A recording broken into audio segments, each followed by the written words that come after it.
네, 이제 시작하겠습니다.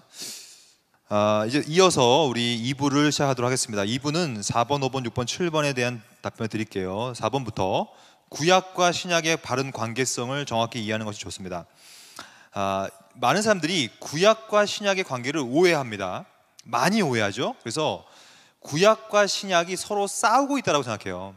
갈등이 있고 모순이 있다. 왜냐하면 그렇게 이해할 수밖에 없는 이유가 또 있긴 합니다. 왜냐? 성경이 약간 그렇게 얘기하는 듯하게 보이기 때문이에요. 몇 가지 성경 구절을 보면, 골로새서에 보면 우리를 거스르고 불리하게 하는 법조문으로 쓴 증서를 지우고 제하고 버려서 십자가에 못 박는다는 표현이 나옵니다. 여기서 말하는 법조문은 누가 봐도 율법의 법조문을 말하는 것처럼 느껴지죠. 그래서 마치 십자가가 율법의 법조문을 지우고 제하여 버렸다. 즉 십자가, 신약이 구약을 반대하고 있다, 이런 잘못된 가르침의 느낌들을 많이 갖고 있습니다. 에베소서에 보면 법조문으로 된 계명의 율법을 폐하셨다라는 표현이 나와요. 그러니까 마치 그리스도께서 율법을 폐했다라고 생각할 수가 있다는 얘기죠. 그래서 마치 그리스도는 새 사람이고 우리를 화평하게 하고 율법이 뭔가 문제가 있다라는 식으로 오해하는 경향이 있다는 얘기입니다. 로마서에 봐도 나와 있죠. 로마서에 보면 이렇게 나와 있습니다. 이제는 우리가 얽매였던 것에 대하여 죽었으므로 율법에서 벗어났다. 그러므로 이제 우리는 새로운 것을 섬길 것이고, 율법 조문을 어떤 것으로 표현하냐면 묵은 것이라고 표현합니다. 묵은 것. 그러니까 마치 율법 조문은 벗어나야 되는 것이며 묵은 것이다, 이렇게 이제 오해를 하기 시작했다는 것이죠. 그래서 많은 사람들이 이거는 예수님은 구약의 율법을 폐했고 이 구약을 다 제거했고 막 이렇게 이제 이해한다는 것입니다. 잘못된 이해입니다. 왜냐? 여러분, 율법이 뭔지를 이해해야 됩니다. 율법이 주어진 것은, 그 이유는 택한 백성을 그리스도로부터 멀어지게 하기 위함이 아니에요. 그러면 율법을 왜 주셨는가? 율법은 뭐냐면 신앙의 형식입니다. 여러분, 이 율법이 뭔지를 정확히 이해해야 돼요.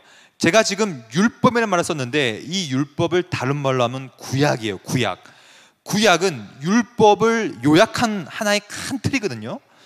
그러면 이 율법을 어떻게 보느냐에 따라서 여러분들 신앙의 형식이 바뀝니다. 여러분, 질문 하나 드리겠습니다. 율법은 좋은 걸까요? 나쁜 걸까요? 율법 그 자체는. 많은 사람들이 오해해요. 왜냐하면 신약 성경에서 율법을 자꾸 비판하기 때문에, 율법을 하지 말고 그리스도를 믿음으로 하자, 이런 얘기 많이 나오기 때문에 율법이 자꾸 안 좋게 생각해요. 하지만 율법은 너무 선한 것입니다. 그 이유가 여기 있습니다. 율법은 뭐냐면, 이 율법이라는 것은 법이에요. 이 법인데, 이 법은 누구의 법이냐면 하나님의 법이죠. 그러면 하나님의 법은 뭐냐? 하나님은 자신의 존재, 언제나 하나님은 존재가 있으시고 사역이 있다고 제가 아까 말씀드렸죠. 즉 자기가 누구시냐, 내가 무슨 일을 하는 존재냐라는 것을 늘 드러낸단 말이죠. 근데 우리가 알다시피 하나님은 거룩하시고 사랑이 많으시는데 동시에 공의가 있으신 분이죠. 그리고 그분은 이것을 위하여 심판도 하시고, 왜냐하면 공의가 곧 심판의 하나의 짝이니까 잘못한 자에게 심판하시고 잘한 자에게는 영생을 주시는 것이죠. 즉 하나님이 누구시고 그분이 무슨 일을 하시는가라는 그 본성과 존재와 사역이 아주 잘 드러난, 계시되어지는 것이 바로 율법 그 자체예요. 그러니까 이 율법 그 자체는 아주 선한 것입니다. 왜 선하냐면 하나님의 존재와 그분의 사역이 선하기 때문에 율법 자체는 선이에요. 아주 거룩하고 좋은 거예요. 하지만 이스라엘 백성에게 율법을 주신 이유는 뭐냐면, 하나님께서 잘 들어보십시오. 정말 중요합니다. 이스라엘 민족에게 율법을 주신 이유는, 이스라엘 민족들아, 율법을 지킴으로 구원을 받으라고 준 게 아닙니다. 아니에요. 근데 이스라엘 백성들은 이것을 오해한 거예요. 오해. 하나님께서 우리에게 율법을 주셨다. 율법을 주신 이유는 우리가 그 율법을 열심을 다하여 지켜서 구원에 이르기 위하여 주신 것이다라고 오해해버린 거예요. 즉 율법을 대하는 태도에 대한 오해입니다. 근데 여러분, 율법을 주신 이유는 율법을 지켜서 구원에 이르라고 준 것이 아니라 오히려 반대예요. 반대. 뭐냐면, 봐라, 너희는 율법을 지킬 수 없잖아. 너희가 죽도록 해봐라. 율법 못 지킨다. 그러므로 너희 대신에 누군가 율법을 지켜줄 자가 필요하다. 즉 너희는 못한다, 무능력한 자라는 사실을 깨닫고 너희 대신에 너희를 구원할 누군가를 바라보라라고 준 거예요. 그게 그리스도예요. 그러니까 원래 율법을 주신 유일한 이유는 너희가 구원에 이르라고 준 것이 아니라 너희가 못하니, 율법을 못 지키니 그리스도를 믿으라라고 믿음을 주려고 준 것이죠. 율법이라는 것은. 그러니까 이것을 크게 오해해버린 거예요. 이 유대인들은. 잘 보십시오. 칼빈은 그래서 이렇게 씁니다. 율법을 주신 이유는 뭐냐? 우리는 더 이상 율법을 지킬 수 없구나 라는 것을 깨닫는 거예요. 그래서 뭘 깨닫냐면, 이제 나는 율법을 못 지키니 나는 생명의 약속에서 나는 제외되는구나. 왜냐? 하나님의 심판을 이해하는 거예요. 나는 이제 저주에 빠지는구나. 지금 나의 현실이 그렇고 우리 모두가 그렇구나. 자신의 능력이 없음을 깨달으라고 율법을 준 거예요. 그것을 뭐라고 부르냐? 이것을 율법의 용법이라고 하는데, 잘 오늘 이걸 배우고 가십시오. 율법은 크게 세 가지의 용법이 있어요. 칼빈은 이걸 정리합니다. 첫째는 거울의 용법이다. 즉 거울의 용법이라는 건 뭐냐면, 율법을 지키려고 노력하면 할수록 못 지키는 자신의 모습을 발견하는 거예요. 거울처럼. 마치 이 강아지를 보십시오. 거울을 보고 뛰고 있죠. 이게 율법의 기능이에요. 율법을 보는 이유는, 율법을 깨닫는 이유는 내가 율법을 못 지키는 것을 거울로 나를 보는 거예요. 율법을 읽다 보면 내가 얼마나 죄인인가가 깨닫게 되는 거예요. 그게 율법의 기능입니다. 하나님께서는 그것을 위해서 율법을 주신 거예요. 율법은 마치 거울과 같다. 마치 거울에서 얼굴에 묻은 얼룩을 보듯이 율법을 지키려고 노력하면 할수록 율법을 지키지 못하는 나의 연약함을 거울로 보게 되는 것이죠. 그래서 그 연약함 속에서 나의 불법을 봐요. 나의 죄인됨을 봐요. 그리고 나는 이제 저주를 받는구나, 이걸 깨닫게 되는 것입니다. 이것이 첫 번째 용법인 거울의 용법이라고 합니다.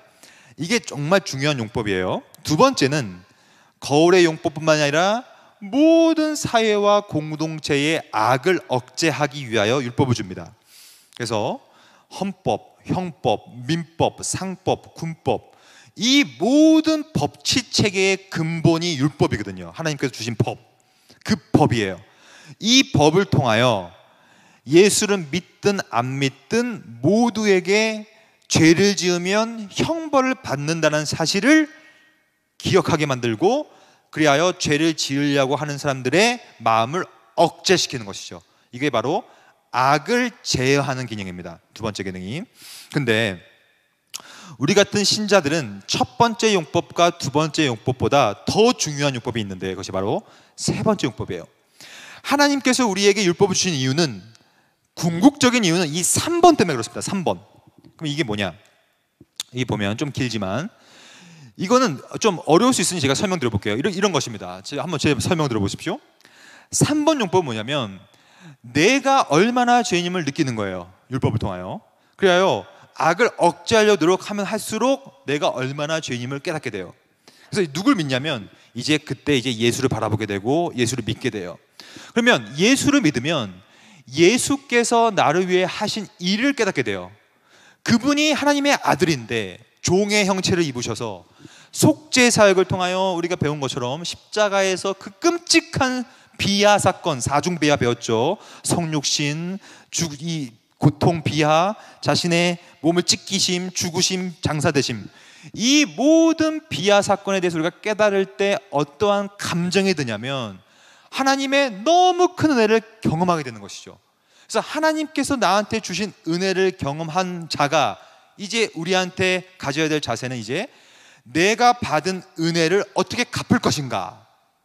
그때 이제 전심을 다하여 기쁨으로 하나님의 법을 지키려고 노력하게 된다는 얘기예요. 이게 좀 더 쉽게 설명드리면 이런 것입니다. 여러분들이 길을 가다가 바다에 빠졌어요.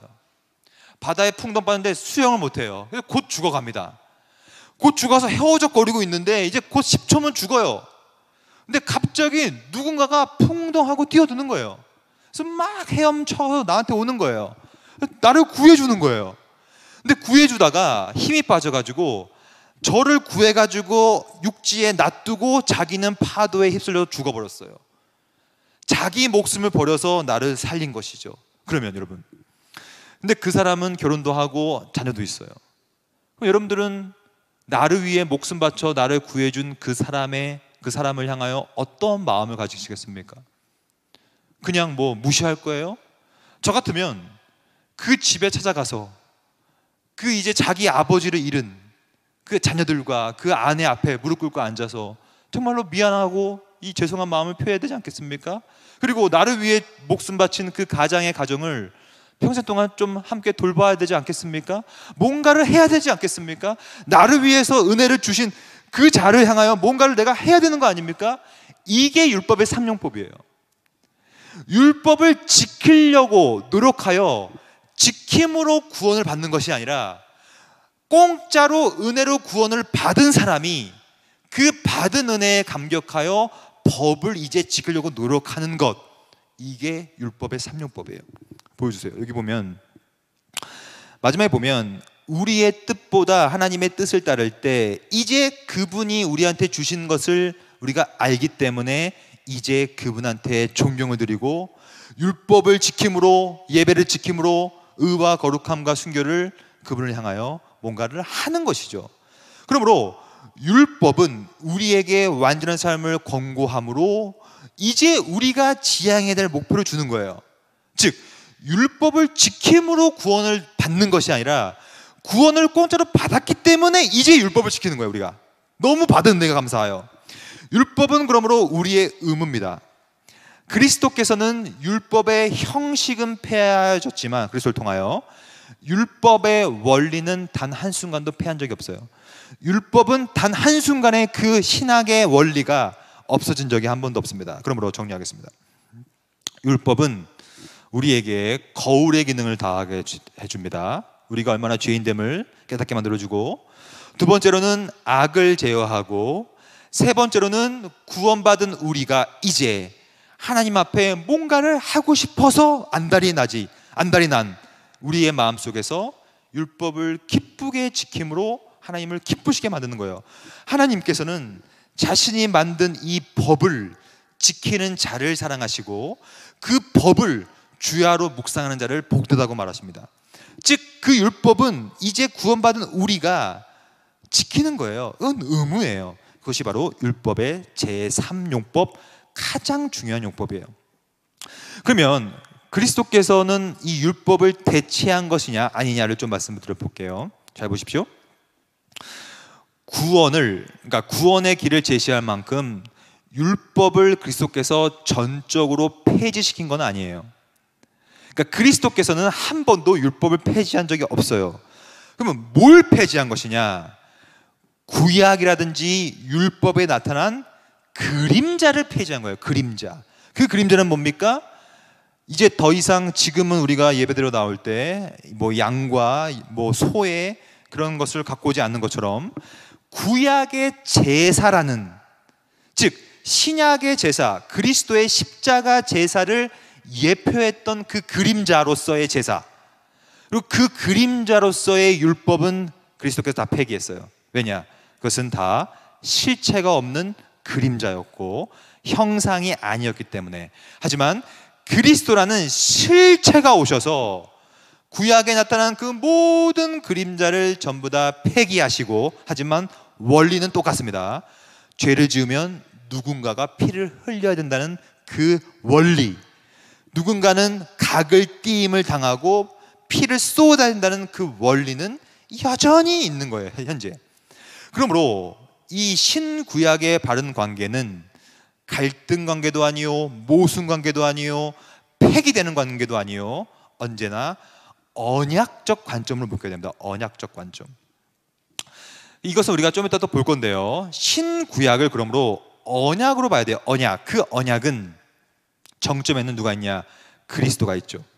즉 그리스도가 우리의 언약과 약속의 보증이라는 사실을 구약과 율법은 그림자로 제시한 것뿐이에요.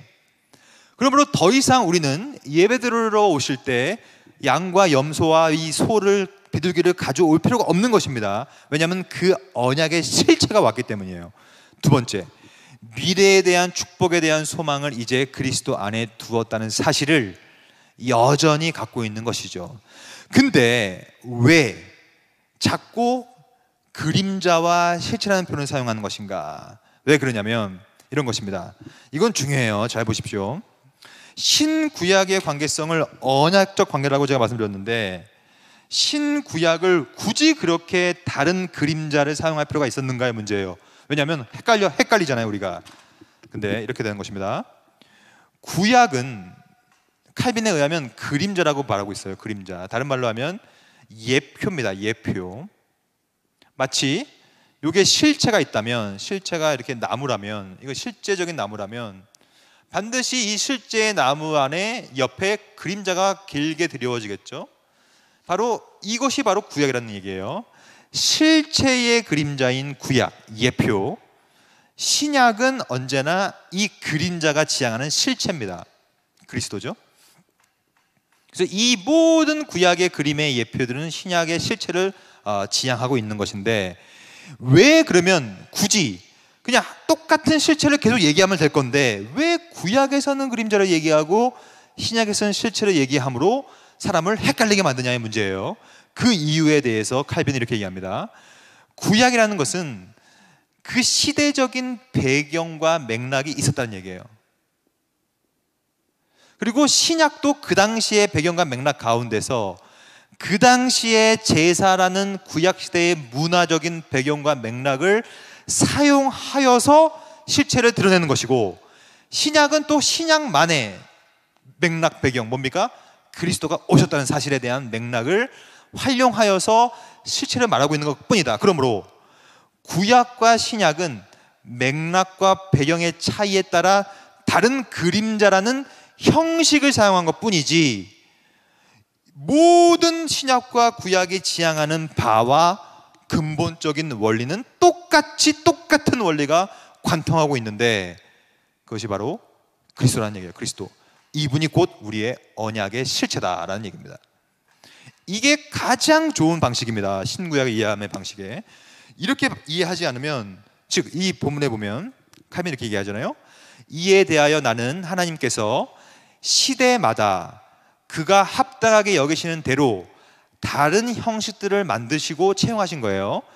그것 때문에 하나님이 가변적이라고 생각해서는 안 된다는 얘기예요. 구약에서는 예수를 드러내기 위하여 제사를 사용한 것뿐이고, 신약에서는 예수가 실제로 왔고 십자가라는 제단에 의해서 그 사역을 감당했기 때문에 똑같은 얘기를 하고 있다는 얘기를 지금 하고 있는 것입니다. 그래서 구약을 대하는 우리의 원리, 특별히 율법을 대하는 우리의 태도가 중요한데, 여러분 율법은 한 번도 폐기된 적이 없어요.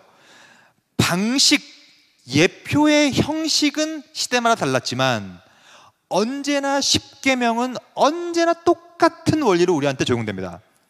그래서 율법 십계명은요, 그리스도가 폐기한 적이 없어요. 어떤 사람들은 그렇게 가르치기도 하는데 잘못된 가르침입니다. 그러면 지금도 우리는 십계명을 지켜야 하며 지금도 율법을 지켜야 돼요. 어떻게 지킬 수 있는 것인가? 태도가 중요해요. 태도. 이거 좀 사진을 보여주세요.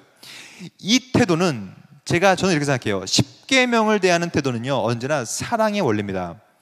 여러분 군대에서 삽질 생각해 보십시오. 저도 군대에서 삽질 엄청 했는데, 여러분 군대에서 삽질하는 것이야말로 이거는 억지로 하기 때문에 죽을 맛입니다. 여러분 이 지금 군인들 표정을 보십시오. 웃으면서 지금 삽질합니까? 다 억지로 하고 있죠. 율법을 억지로 지키면요 정말로 힘듭니다. 십계명을 억지로 지키면요 정말로 지키기 싫고 힘들어요. 율법주의로 지키면 너무 힘듭니다. 십계명과 율법과 이런 내용들은요, 율법주의로 가면 큰일 나는 것입니다.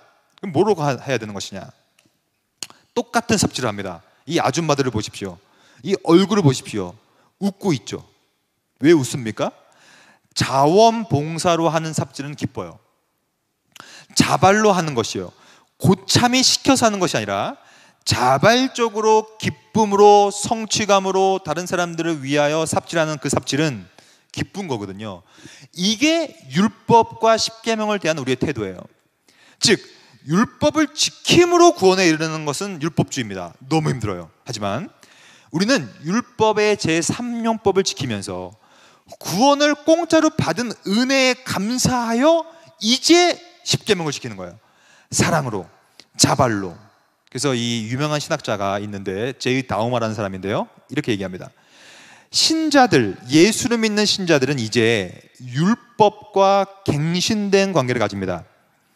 율법의 원래 의도가 드러나기 때문이에요. 원래 의도는 율법을 지킴으로 구원을 받는 것이 아니라 구원을 받았기 때문에 율법을 지키려 하는 그 의도입니다. 그래서 야고보서는 놀라운 말을 하고 있습니다. 율법의 깊이를 아는 사람이라면 야고보처럼 이제 율법의 우리의 멍에가 되는 것이 아니라 우리를 자유케 하는 율법으로 이해한다. 즉 야고보는 율법을 우리에게 주신 법이라고 말하고 있는데, 율법과 십계명과 구약의 계명들은 노예들을 위한 회초리가 아닙니다. 이게 이제 우리가 배웠던 율법의 3령법인데, 자유로운 하나님의 자녀들을 위한 삶의 규칙, 이것이 십계명이요, 이것이 율법이에요. 여러분, 율법과 십계명은 다시 한번 말씀드립니다. 예수 그리스도께서 율법과 십계명을 폐기한 적은 없어요. 한 번도 없습니다. 오히려 율법의 원리를 완성시켰어요. 우리 대신에 율법을 지키심으로 율법이 완성됐어요. 그래서 여러분과 저는 노예처럼 율법을 지키는 것이 아니라 마치 율법을 못 지키면 하나님한테 한 대 맞을 것이다. 여러분, 왜 아직까지 율법주의 형식으로 신앙생활 합니까? 여러분, 하나님께서 여러분들 11조 한 번 안 냈다고 여러분들 칠까요? 그러한 율법주의적인 방식으로 신앙생활하면 안 됩니다. 여러분, 하나님은 여러분 치지 않아요. 내가 뭔가를 잘못했기 때문에 하나님이 날 치세요? 그런 하나님이 어디 있습니까? 하나님께서는 성경에 보면 신하 아버지시라면 우리에게 징계는 줄 수 있어요. 징계. 하지만 진짜 아버지라면 자기 자녀에게 뱀을 던지지 않아요. 징계가 없으면 사생자죠. 우리가 죄를 지으면 우리를 치실 수 있어요. 때릴 수 있어요. 우리를 죽게끔 하진 않죠. 하지만 우리들은 너무 두렵고 떨림으로 율법주의 형식으로 너무 지나치게 신앙생활 하면요, 그것은 이 자유케 하는 율법의 3령법을 어기고 십계명과 율법과 하나님의 계명들을 잘못 이해해버리는 것이거든요. 그러므로 구약과 신약의 바른 관계성은 결국에는 구약과 십계명과 율법에 대한 바른 관계성을 이해하는 것으로부터 시작한다는 차원에서 제가 말씀드렸습니다. 넘어가 보겠습니다. 우리가 이제 20분 남았는데요, 20분 동안에 5번 성경은 왜 필요한가를 좀 보겠습니다. 충분성과 더불어 함께 볼게요. 지금 현재 신학계에서는 이 성경의 정경성을 거부합니다. 즉 신구약 성경이 더 이상 우리 삶의 정경이 될 수 없다라는 의심을 갖고 시작하는 것이 요즘 현대 신학이에요. 제가 성경이라는 것이 왜 정경 말씀이 될 수 있는가를 좀 말씀드릴게요. 정경이라는 건 뭐냐면 언제나 기록이 돼야 됩니다. 이게 정말 중요해요. 여러분들 지나치게 신비주의로 가면 안 돼요. 물론 하나님께서 은혜로 우리한테 음성을 들려줄 수도 있어요. 저는 그걸 믿습니다. 하나님께서는 우리에게 꿈을 줄 수 있어요. 환상을 줄 수 있다고 봐요. 그것은 하나님의 능력을 우리는 제한시키면 안 되기 때문에 다른 방식으로 우리한테 자신을 드러낼 수도 있다고 저는 생각해요. 하지만 그것 자체가 절대로 성경이 될 수 없으며 정경이 될 수 없으며 계시가 될 수 없는 것입니다. 그러므로 이단들은 다 잘못된 것입니다. 이단들은 기록된 계시보다는 자신의 음성 듣는 거에 더 집중한단 말이에요. 하지만 정경의 핵심 요소는 반드시 기록돼야 돼요. 그게 성경의 가르침이에요. 기록은 대표적으로 구약은 파피루스에 기록되거나 서판에 기록됩니다. 파피루스는 뭐냐면 사이프러스 파피루스라는 식물이에요. 식물. 이거는 이집트 연안, 나일강 연안에서 엄청나게 자라고 있는 파피루스라는 그런 식물인데, 저는 파피루스를 직접 많이 봤거든요. 이 파피루스를 이 껍질을 벗겨내서 말리면 이 옆에 사진처럼 파피루스 판이 됩니다. 이 파피루스 판에다가 글을 쓰는 거예요. 성경은 이렇게 기록된 계시만을 성경이라고 인정을 합니다. 우리가 좀 이따 볼 거예요, 그 성경 구절들을. 하지만 이 파피루스의 장단점은 쉽게 구하고 쉽게 쓸 수 있지만 가장 큰 단점은 쉽게 썩어버린다는 데 있어요. 그러므로 구약은 많은 경우에 석판에 새겼습니다. 우리가 알다시피 모세도 석판, 돌판에다가 십계명을 갖고 내려오죠. 석판이라는 것은 아주 몇 천 년이 지나도 없어지지 않는, 이게 음각으로 새겨버리면 이게 안 없어지거든요. 그래서 보면 시편에 보면, 이사야서에 보면 이제 가서 백성 앞에서 서판에 기록하라는 말이 있어요. 서판. 이 서판이 돌판입니다. 거기서 책을 써서 후세에 영원히 있게 하라. 구약이 지금까지 있는 이유는 이렇게 서판에 기록한 것들이 사본이 많기 때문인데, 이 하박국에 보면 이 묵시를 기록하여 판에 명백히 새겨라. 달려가면서도 읽을 수 있게 하라. 이 기록된 계시의 중요성을 말하고 있는 것입니다. 기록된 계시. 잘 기억하십시오, 여러분. 계시는 기록돼야지 정경입니다. 기록되지 않는 계시는 정경이 아니에요. 기록된 규례대로, 이 기록되는 표현이 또 나오죠. 초막절을 지켜 번제를 드려라. 또한 느헤미야서를 보면 또 일러스되 밑에 보면, 여기서 보면 종려 나무가지와 기타 무성한 가지와 나뭇가지를 가져다가 모한 바를 따라 기록한 바를 따라. 그러므로 구약 성경 당시에는, 그러니까 구약 맥락 가운데서는 언제나 기록된 것을 정경으로 인정했어요. 정경으로. 왜 기록된 게 중요한가? 기록이 되어야만 지속적인 사용이 가능하고, 기록이 되어야만 수없이 많은 사본 비평이 가능해요. 왜냐? 기록되어야만 그 내용이 기록되어진 다른 것들과 비교해서 다른 것은 그것은 정경이 아니라고 볼 수 있기 때문이에요. 기록되어야만 역사성이 있죠. 그래서 보면 외경이라는 게 있어요. 외경. 바룩, 집회서, 제일 마카베오, 막 이런 외경들인데, 지금도 로마 가톨릭에서는 외경을 사용합니다. 근데 이 정통 개혁 신학에서는 신약은 외경을 성경으로 인용한 적이 한 번도 없어요. 언제나 외경은 정경으로 취급받지 않았습니다. 그래서 구약을 정경으로 얘기할 때는 언제나 기록된 계시라는 말을 썼고, 신약을 어떻게 정경으로 받는가는 세 가지 기준이 있어요. 첫째는 사도성이라는 게 있어요. 사도성. 사도가 기록해야만 신약 정경입니다. 이게 좀 이따 볼 거예요, 성경 구절을. 사도가 기록해야지 신약 정경이고, 구약은 선지자가 기록해야만 정경입니다. 두 번째, 지속적으로 사용이 가능해야 돼요. 그것이 신약 정경의 기준이에요. 세 번째, 교리적으로 정통성이 있어야 되는데, 하나씩 볼까요? 가장 중요한 게 사도성입니다. 여기 보면 누가복음에 보면 무엇이 정경이냐가 잘 나타나 있습니다. 하나님의 지혜가 일렀으되 내가 선지자와 사도들을 그들에게 보내리니. 여기서 말하는 선지자는 구약의 저자들이고 사도들은 신약의 저자들이죠. 즉 선지자와 사도들만이 정경의 요소입니다. 그 외에서는 성경이 될 수 없는 것이죠. 그래서 왜 자꾸 바울이 자신의 사도성을 변호하는 이유가 바로 거기에 있습니다. 사도 바울은 늘 자신의 서신 처음 1장 1절에다가 늘 쓰는 말이 하나 있는데, 그것이 뭐냐면 그리스도 예수의 사도된 바울이라는 말을 꼭 썼어요. 이거는 에베소서 1장 1절에도 나오고 고린도전서 1장 2절에도 똑같이 나옵니다. 똑같아요, 구조가. 하나님의 뜻으로 말미암아 하나님의 뜻을 따라 그리스도 예수의 사도된 바울, 그리스도 예수의 사도로 부르심을 받은 바울. 왜 바울은 끊임없이 자신을 사도라고 불렀을까요? 그 이유는 그리스도가 불렀지만 많은 사람들이 그리스도와 함께 있지 않았기 때문에 바울의 사도성을 의심했죠.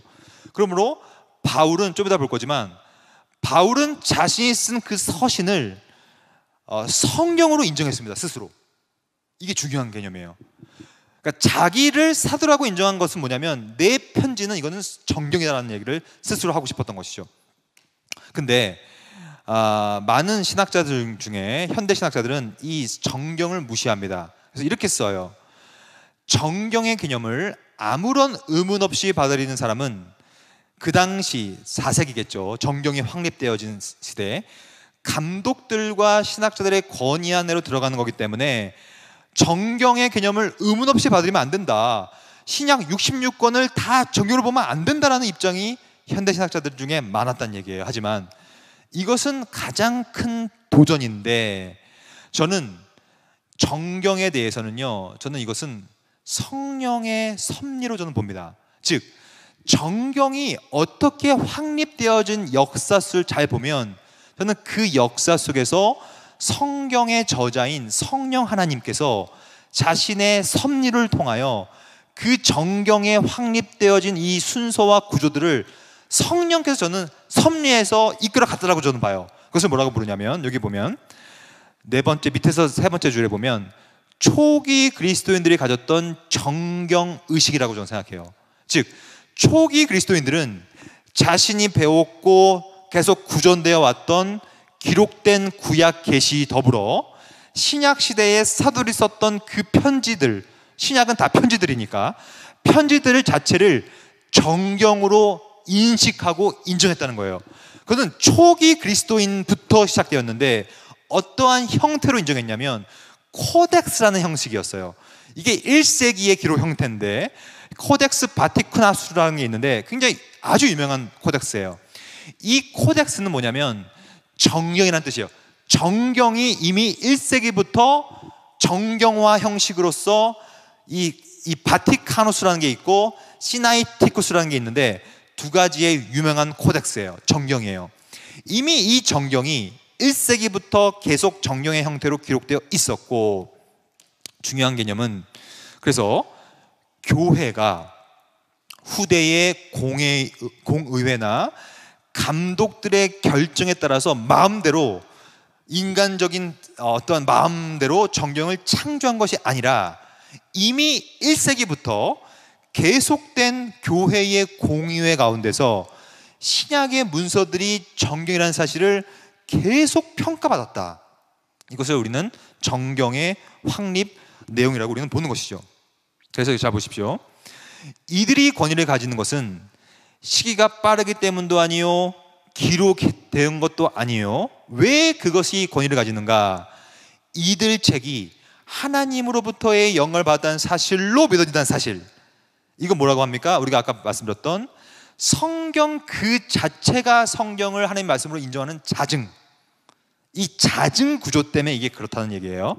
디모데후서를 볼까요? 여기 보면 모든 성경은 하나님의 감동으로 된 것으로, 여기서 말하는 모든 성경은 뭐냐면 구약 성경과 신약 성경을 뜻하는데, 즉 바울 사도가 보고 있었던 구약의 모든 성경과 또한 아마도 바울 서신이 기록되어지기 전에 있었던 신약의 성경들을 모든 성경으로 말하고 있는 것이죠. 그러니까 현재 바울이 보고 있는 그 성경을 뭐라고 불렀냐면 감동으로 된 말씀이라고 그때부터 인정한 것이에요. 그러니까 누가 만든 것이 아니라 성경 그 자체가 성경 그 자체를 하나님의 말씀되어진 감동으로 됐다는, 여기 보면 헬라가 나왔죠. Theopneustos, 하나님의 감동, 하나님의 숨, 하나님의 숨이 불어 넣어졌다는 사실을 하나님 스스로 증거하고 있다는 뜻이에요. 여기 보면 여기서 우리가 알 수 있는 것은 본문의 이 영감된 전승은 인간이 만든 것도 아니요 교회가 만든 것도 아니요 하나님의 섭리에 의하여 계속해서 통제되었다. 왜냐하면 여러분 제가 아까도 설명드렸지만 성경을 이제 더 이상 정경으로 보지 않는 것이 현대의 가장 큰 도전이란 말이에요. 근데 이 도전을 어떻게 헤쳐나갈 수 있는가? 어떠한 방식으로도 헤쳐나갈 수 없어요. 오히려 성경이 성경 자체를, 자기 자신을 하나님의 영감된 말씀으로 스스로가 증거한다는 요거 외에는 사실 증거가 없습니다. 왜냐? 잘 보십시오. 이걸 넘어가 보겠습니다. 성경이 충분한가요? 왜 성경의 말씀인가? 이거는 이유가 없어요. 이유가 하나밖에 없어요. 성경이 성경 스스로를 그렇게 얘기하고 있기 때문이라는 방식밖에 없는 거예요. 그 외에는 이유가 없습니다. 왜냐? 그 이유를 다른 예를 대면요, 안 믿기 때문이에요. 그래서 성경이 왜 하나님의 말씀이에요? 왜 성경이 정경인가? 라는 질문에 대한 대답은 성경 자체가 그렇게 얘기하고 있습니다 라고 얘기할 수밖에 없습니다. 왜냐? 성경이 이렇게 얘기하고 있습니다. 로마서 3장 1절, 유대인의 나음이 무엇이며 할례의 유익이 무엇이냐? 범사에 많다. 우선은 그들이, 이 그들은 누구냐면 유대인들이에요. 바울은 유대인들이 뭘 가지고 있었냐고 얘기하냐면 하나님의 말씀을 갖고 있다라고 얘기했어요. 즉 바울만큼 유대인을 많이 비판하는 사람도 없잖아요. 근데 바울은 유대인이 갖고 있는 건 뭐냐고 불렀냐면 유대인이 갖고 있는 율법을 하나님의 말씀이라고 불렀어요. 즉 신약 저자가 구약을 하나님의 말씀으로 증거하고 있기 때문에 우리는 구약과 신약이 하나님의 말씀이라고 믿는 거라는 뜻입니다. 로마서 1장 2절, 이 복음은 하나님이 선지자들을 통하여 말한 것이다. 이건 뭡니까? 구약이에요. 하나님이 선지자들을 통하여 말한 것은 구약인데 구약을 뭐라고 부르냐면 성경이라고 부릅니다. 잘 보십시오. 선지자들을 통한다는 표현은 이것이 구약인데 구약을 뭐라고 부르냐면 그 다음 구절에 보면 성경이라고 불러요. 그러니까 성경이 성경을 성경이라고 인정하는 거예요. 이것밖에 대답할 수 있는 방식이 없다는 뜻입니다. 성경이 성경인 이유는, 성경이 하나님 말씀인 이유는 성경이 성경 스스로를 자증하고 있기 때문이다. 고린도전서 7장 10절, 심지어 바울은 이렇게 얘기합니다. 결혼한 자들에게 내가 명하노니 여자는 남편에게서 갈라서지 말라라고 얘기하는데, 근데 여기서 독특한 말을 씁니다. 명하는 자는 나 바울이 아니요 주다라는 말을 써요. 주.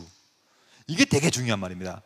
바울은 자신이 편지를 쓰고 있는데 이거 고린도 교회에 보내는 편지 아닙니까?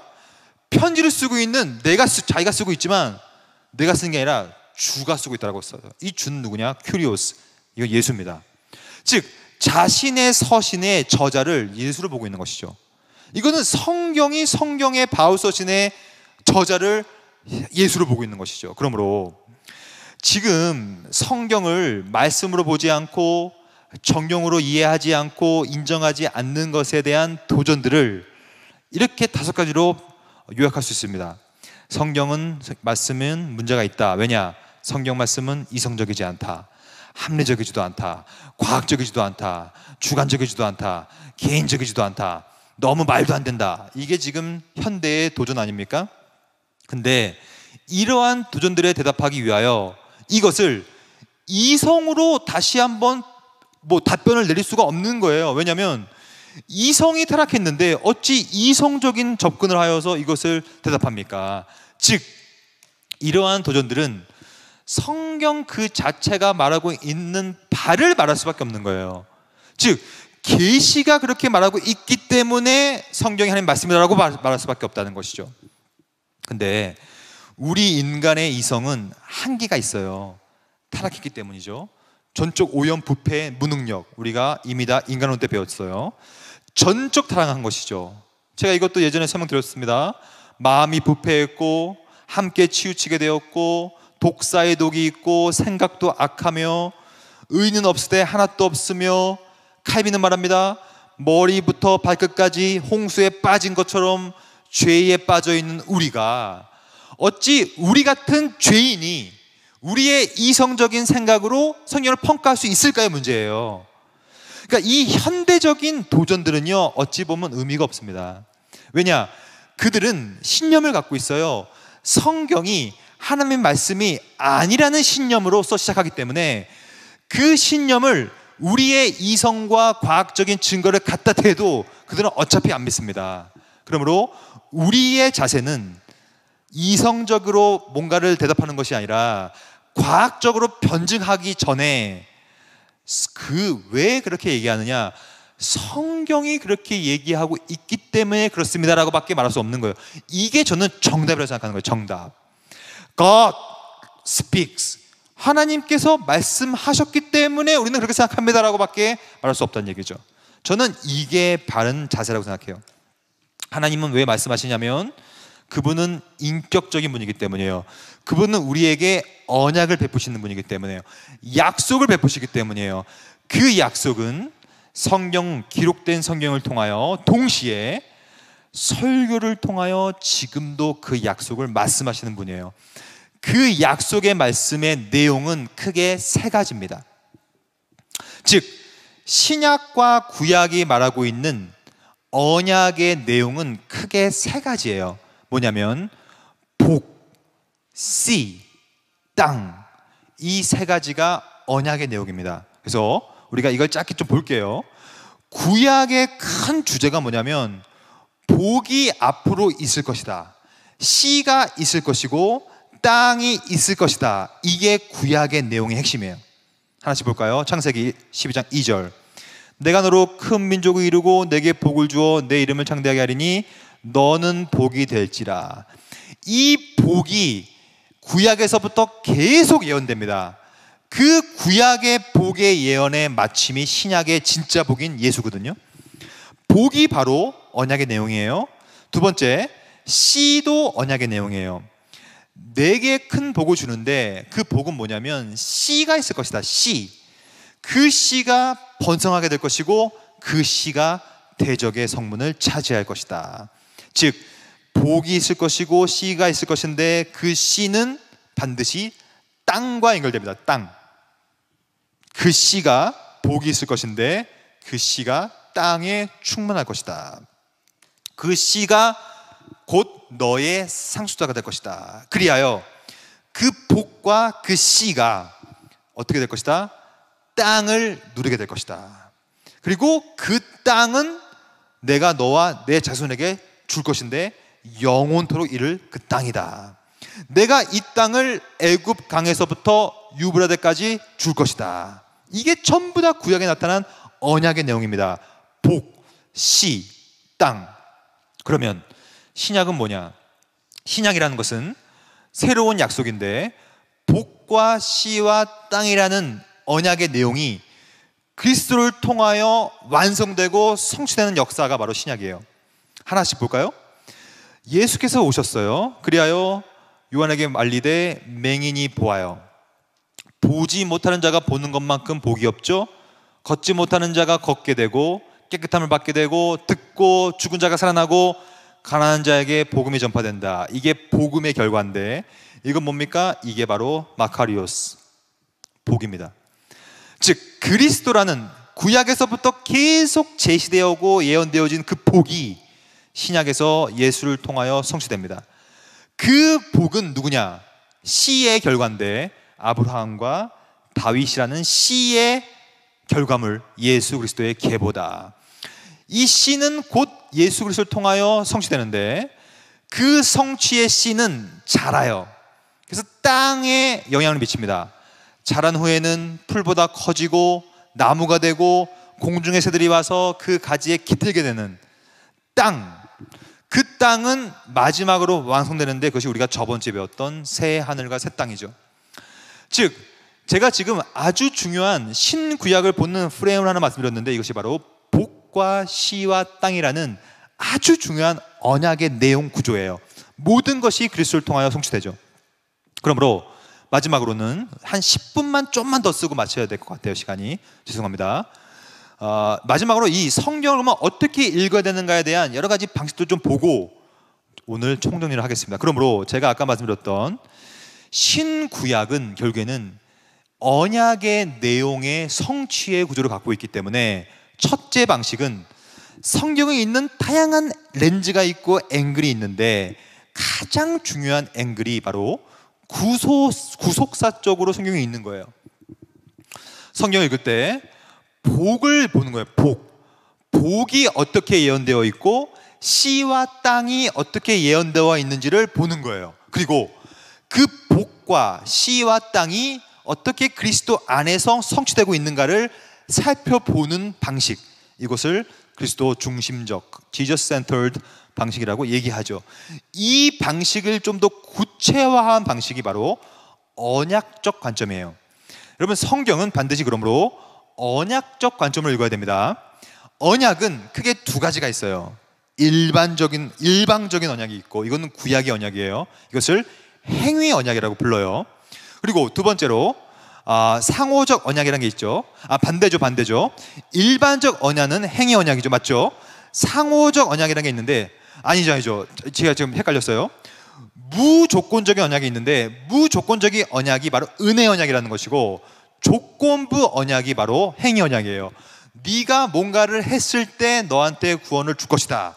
이게 바로 구약의 행위 언약이죠.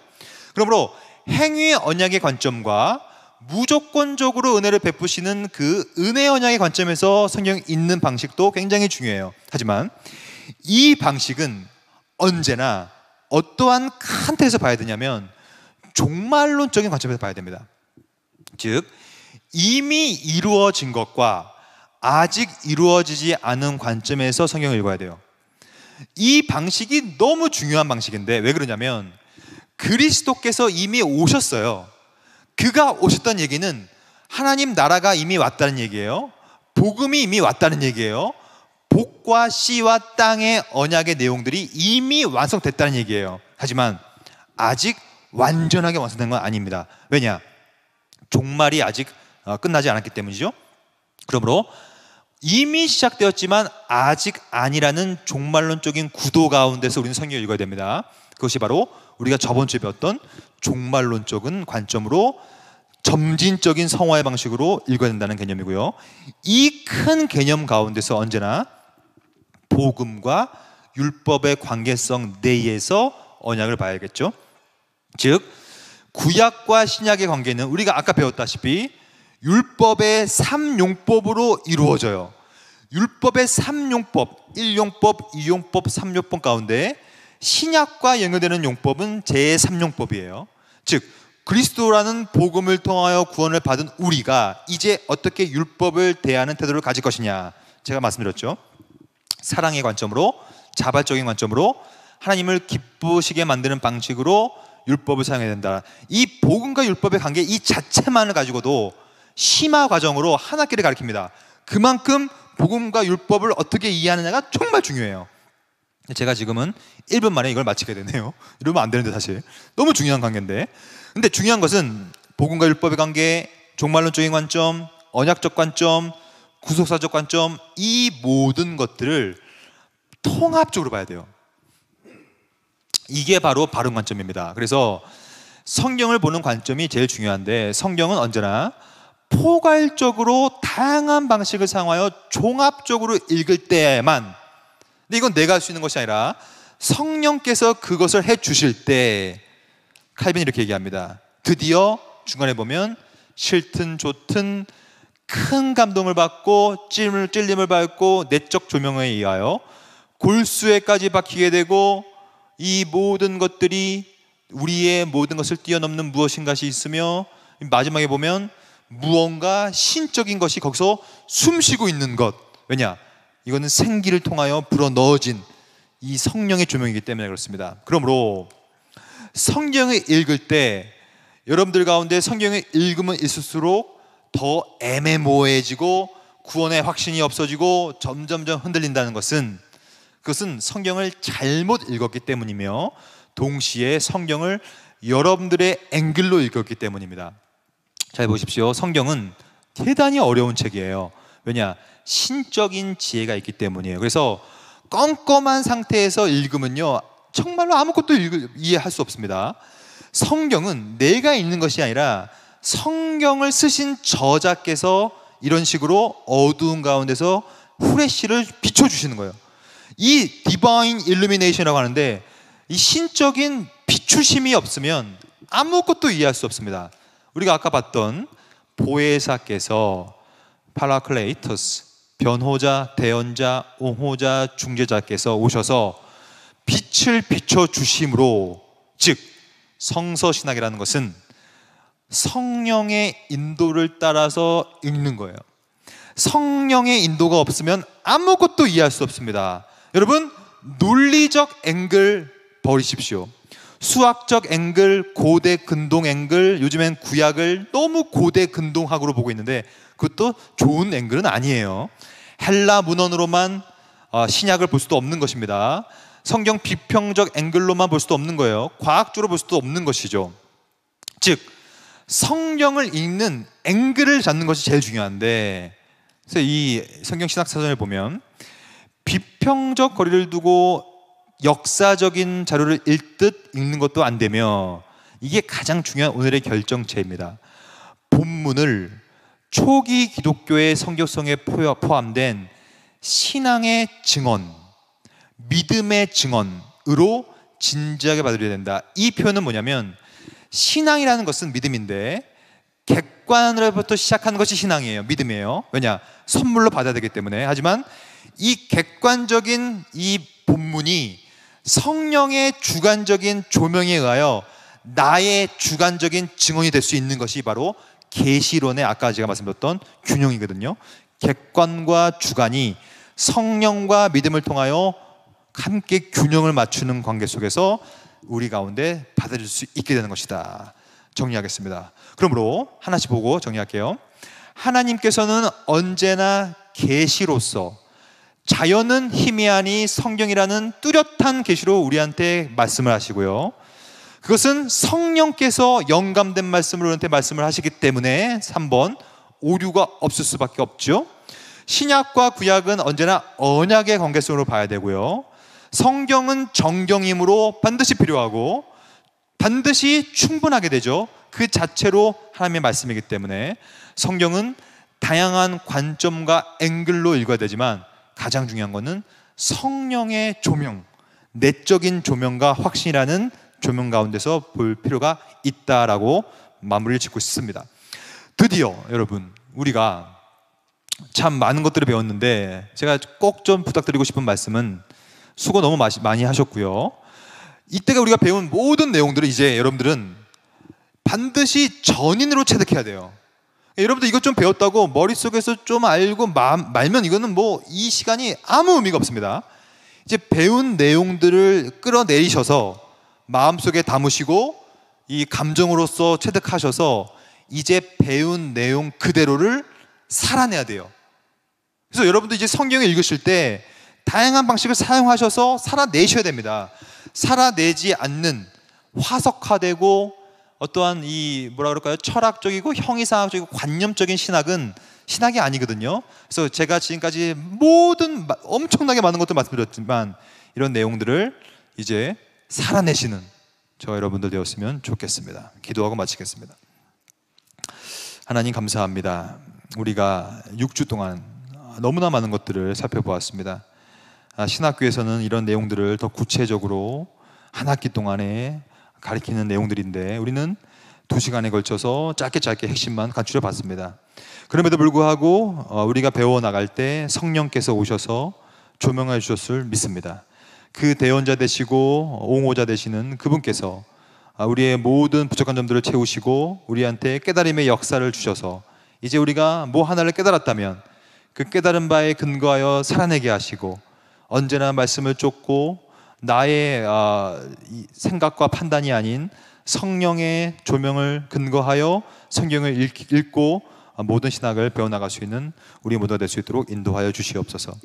또한 이후로 지속되어질 성경 교실 가운데 하나님께서 은혜 주셔서 또 많은 깨달음이 있게 하시고 많은 배움이 있게 하셔서 우리가 언제나 말씀에 근거하여 토대를 삼아 신앙생활을 잘 해나갈 수 있는 우리 남산교회 성도들 될 수 있도록 인도하여 주시옵소서. 이 모든 말씀 우리 모두를 구원하신 예수님 이름으로 두드립니다. 아멘. 수고 많이 하셨습니다.